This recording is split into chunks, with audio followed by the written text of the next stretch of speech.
So this is my 2017 Ford Mustang V6, and so it has a manual transmission, 6-speed, and regular seats, not leather. And then you see the screen is like tiny screen, but then you have rows of selections on both sides. You can actually dial a number from your phone. And then here we have all this good stuff, cruise control and stuff like that.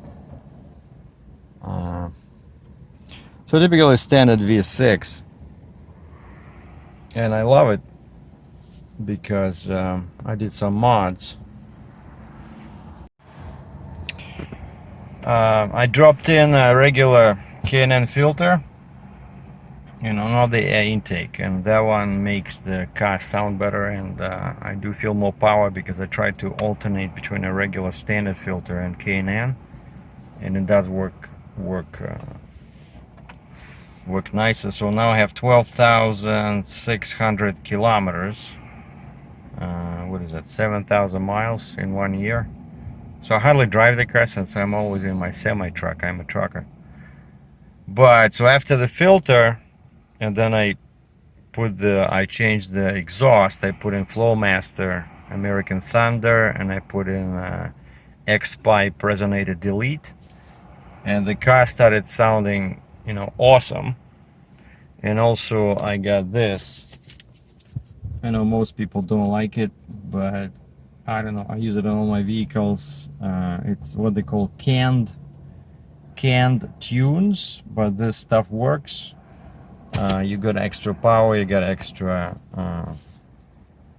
torque, and it basically depends on your car. Like, it's the same tuner, right? Only when you buy it, it's loaded with different stuff depending on what kind of car you have. But like, I love these guys, these Hypertech, they've been around for a long time, so they know their stuff. But recently, actually now, and so yeah, that's all I did, right? So exhaust, X-Pipe, K&N filter. Oh, and the last thing is, because this is a 6-speed, but it had the axle ratio, I think it was 315, and so the car was too fast in gear 6. Like, you have to drive in gear 5, but it was like awkward because gear 5 at 3,000 RPM I was at 75 miles per hour, and sometimes you just want to go a little bit high, but you don't want to be at 3,000 RPMs, so it's constantly shifting between 5 and 6. 6 at 110, 20, it's, or 75 miles per hour, it starts bogging down, right? And so I wanted to change to 355, but then of course, once you start this, it's not cheap, so a lot of people say just go with 373, and I'm glad I did, because the car really came to life. It's not a sports car like per se, but for me it feels like a sports car. It's like very loud, like not like like a V4 Japanese, but it sounds like a V8. It's like a hollow, like deep bass tone. I love it. It's like this car is turning heads. Once I hit the throttle, people are looking. So people love the sound, I'm telling you. But now it's summer, that time of the year in Canada, in Ontario at least, where you get employee pricing. So you can buy a car or a truck from Ford for the same price as Ford employees, and they do it, I think, once a year. And so August is the best time here in Canada to buy a Ford. And I've been checking online, GT, they still make GT, or just they dropped the V6, so now you can only buy this Mustang either with a turbo, what is it, 2.3, but 4-cylinder engine, or you can buy GT with a 5-liter engine. So now you have only 2 engines, right? But on the truck side, they added a 3-liter diesel, and they added, which is the most expensive, then they added a 3.5 turbo V6, that's a monster, and 2.7-liter turbo V6, and everybody is saying very good things about 2.7. because it's get much better fuel mileage than regular like 3.3 liter gas engine, or especially V8 5 liter. And at the same time you have lots of torque, you know. And so I stopped by my local Ford dealer, Rich Hill Ford, and I said, do you guys have any GTs with a manual transmission? I just wanted to compare, you know, like what's the big noise, you know, how big is the difference? This guy is already like more than enough for a freeway, you know, driving on the freeway. Like, how fast you want to go? 200 kilometers an hour? You know, you cannot do it on the freeway because you're gonna lose your car, you're gonna lose your license, right? And this guy says, let me check my inventory. And then he says, well, we have one GT which is 2017, a demo. I said, no, I'm not interested in 2017 demo GT. Come on. I said, you don't have any 2019 models? No, they're just dropping in. I said, do you have any 2018? Let me check. No, all our cars are 10-speed automatics. And then I look around and I said, so do you have any GTs at all? Like the guy says he has to check the inventory, right? Oh, I just came from the vacation. He says it's my first day. But he's so pushy, you know, pushy. Okay, what are you looking for? Young kid, but obnoxious, you know. Turns out these guys have no Mustang GT whatsoever. Okay, all the new Mustangs 2019 and 2018 are with this 4-cylinder turbo, and I don't even think no, he didn't have any manual. All the new cars are with 10-speed automatic. And I was walking around, you know, since I'm already there, the guy says, you want to try a 10-speed Mustang with a 4-cylinder turbo? I said, okay. Because I did hear, again, also good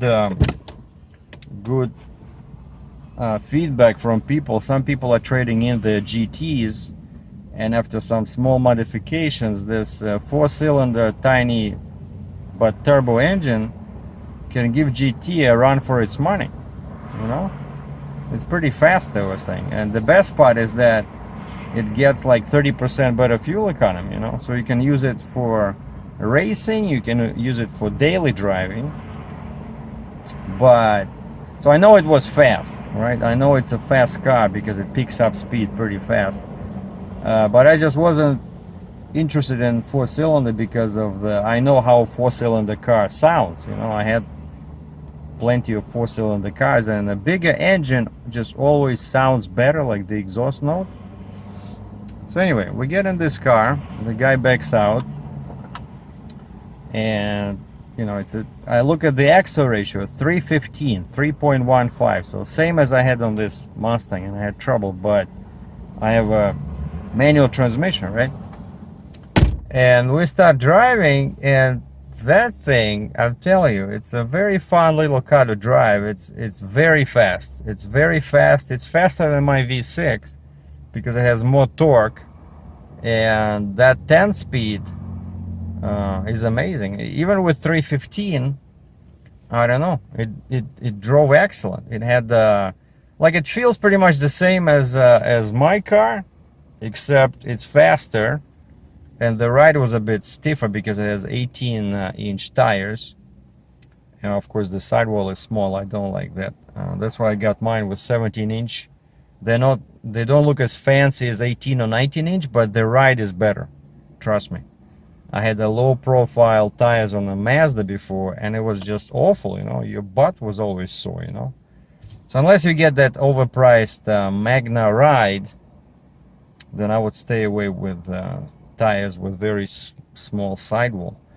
But that one, like, the difference in that Mustang, so the steering wheel was the same, the controls were pretty much the same over here, but except that it had they went with the option, I think it's like option like $2,000 package, so you get a bigger, I think it's like 8-inch display here, and then you add another $800, and that gets you a navigation, so maps, right?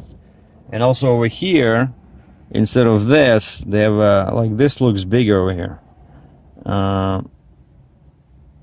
I think they get rid of this. Yeah, they don't have this. But over here, there's a row with custom little, switches where you can change your mode. You can go from normal to sport to track. And I tried that. We tried sport. So sport, of course, it revs higher. Actually, it does work. It has sport, track, and snow, and then also there was another separate switch for steering. You can make your steering stiffer for high speeds.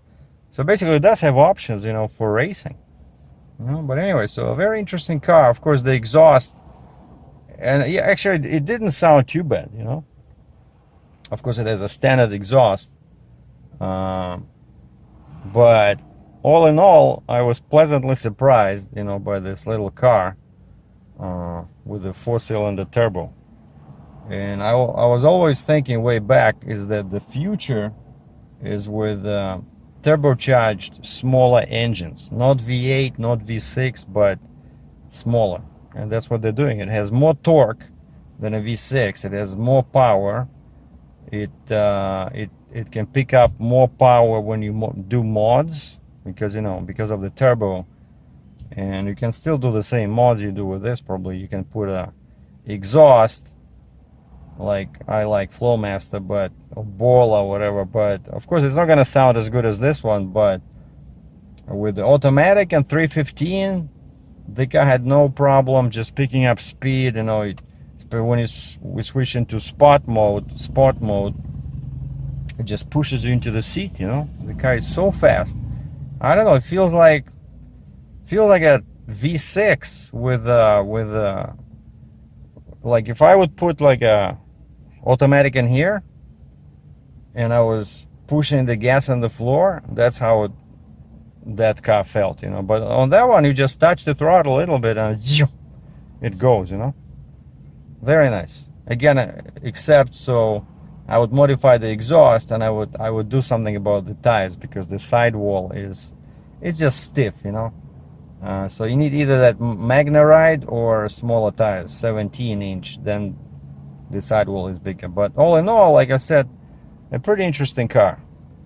And so basically that's my comparison of a new 2019 Mustang with turbocharged 4-cylinder engine versus my more traditional V6 2017 Mustang. So would I, if both of these cars were available at the same time, would I buy that one? Well, the difference was actually a lot of money. Like this car was, I also bought it during employee pricing in 2017. This car was sitting in the lot and selling for 25,000 Canadian.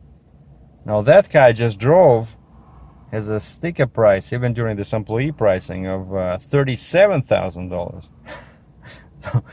So that's 12,000 bucks extra. Is it worth it? $12,000? When you look at it like that, I would say no, because I'm already can get into trouble with my car. I have to watch my speed all the time. It's pretty fast.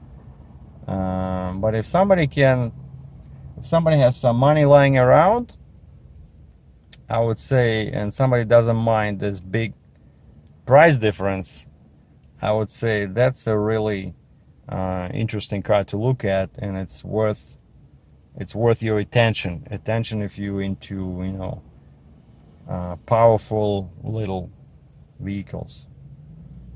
Thanks for watching. SERGEI.